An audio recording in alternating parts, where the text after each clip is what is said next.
Fala galera do nono ano, professor Alf com vocês de filosofia.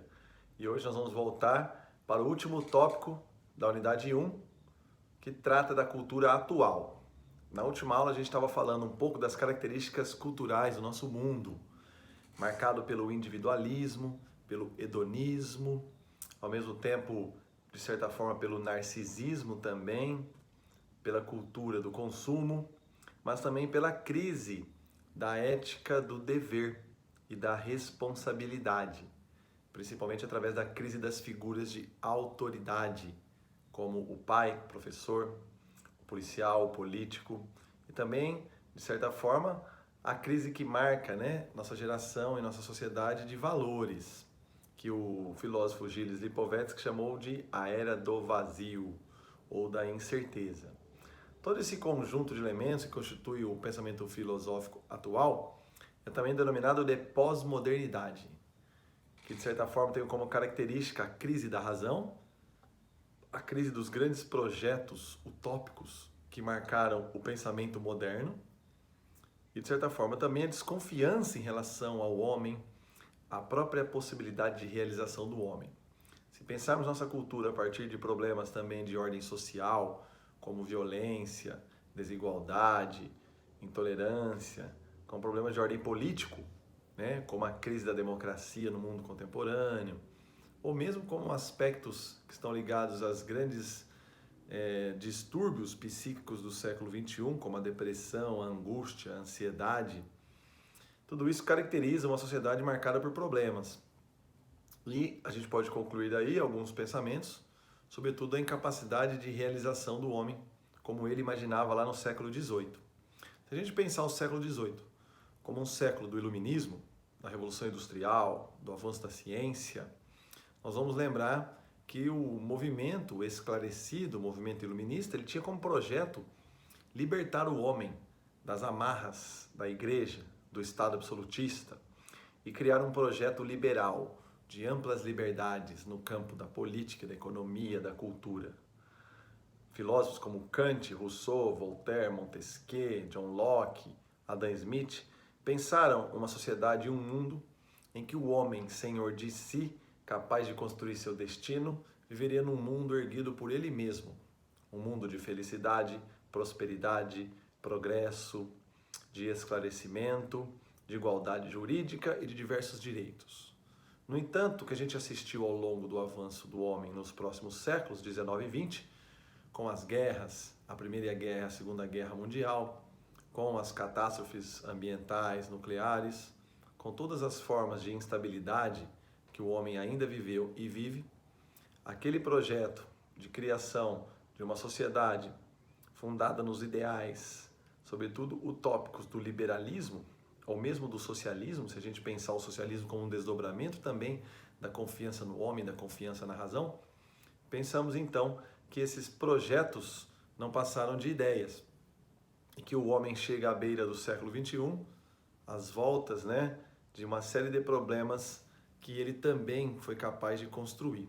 O que a gente pode tirar como lição daí então? Na verdade, eu vou partir principalmente do texto da leitura 1 da página 24. Espero que vocês leiam este texto, porque na próxima aula que nós tivermos online ao vivo eu vou explicar melhor. Desde o século XIX, alguns filósofos já buscaram questionar a filosofia otimista e esperançosa do iluminismo, criticando assim a racionalidade, a ciência e a noção de progresso que o movimento ilustrado ou esclarecido, como também se chama, criou. Filósofos como Soren Kierkegaard, Arthur Schopenhauer, Friedrich Nietzsche foram fundamentais nessa primeira grande crítica à sociedade liberal, à própria confiança nas instituições democráticas e no próprio liberalismo, além também da ciência. E tudo isso a gente poderia chamar de um projeto da razão. A crise da razão começa no século XIX, com a filosofia de Kierkegaard, que tenta mostrar que, para além da racionalidade, dos conceitos e das ideias, o ser humano é um ser problemático, inquieto, angustiado. O conceito de angústia aparece no Kierkegaard como condição da nossa própria liberdade. Ao mesmo tempo que o ser humano é um ser livre para construir o mundo que ele mesmo quer, ele é um ser cujas consequências de seus atos não podem ser controlados, pois em nós habitam também as inquietações, os questionamentos, de certa forma, tudo aquilo que constitui nossa irracionalidade, nossas emoções, nossas pulsões. O que Freud depois também, por influência do Schopenhauer, vai chamar de inconsciente. Para além, então, de todo o projeto racional do iluminismo, a filosofia de Kierkegaard tenta apresentar os aspectos sombrios da alma humana, o medo, a angústia, o sofrimento, o desconhecido que também nos constitui e que é parte daquilo que somos. Kierkegaard, como um filósofo do seu tempo, nos traz então a reflexão sobre nossa condição essencial, a incerteza, a dúvida, que é o que nos caracteriza, seja diante do futuro ou seja diante daquilo que nós somos no presente também. A angústia é a condição não só da nossa existência, resultado da nossa liberdade contraditória, pois ao mesmo tempo que somos livres para escolher vários destinos, somos também incapazes de controlar nosso futuro, mas também a angústia é a condição do nosso crescimento, da nossa maturidade, pois é ela que nos leva à autenticidade de nós mesmos e à possibilidade de forma subjetiva, individual, buscarmos lidar com os nossos problemas e nossas tensões interiores. E a angústia é o motor que nos libertaria, de certa forma, da condição de inautenticidade, de submissão àquilo que o mundo deposita em nós e que nós podemos tornarmos-nos a partir do conhecimento de si mesmo. Veja, além de Kierkegaard, Nietzsche também alerta para o problema do século XIX, que ele chama de a morte de Deus, ou o niilismo, o sentimento de nada, de vazio, de abandono que caracteriza o homem do século XIX. Por mais que a ciência, o progresso, a indústria, o capital e todas as condições que o século XIX assistiu de avanço das ideias liberais, o ser humano, como um ser conflituoso, inquieto, não conseguiu e nunca conseguirá, talvez na visão de Nietzsche, resolver seus problemas internos, pois no homem habita todo o desejo insaciável, todo pensamento e sentimento contraditório que nunca se realizará.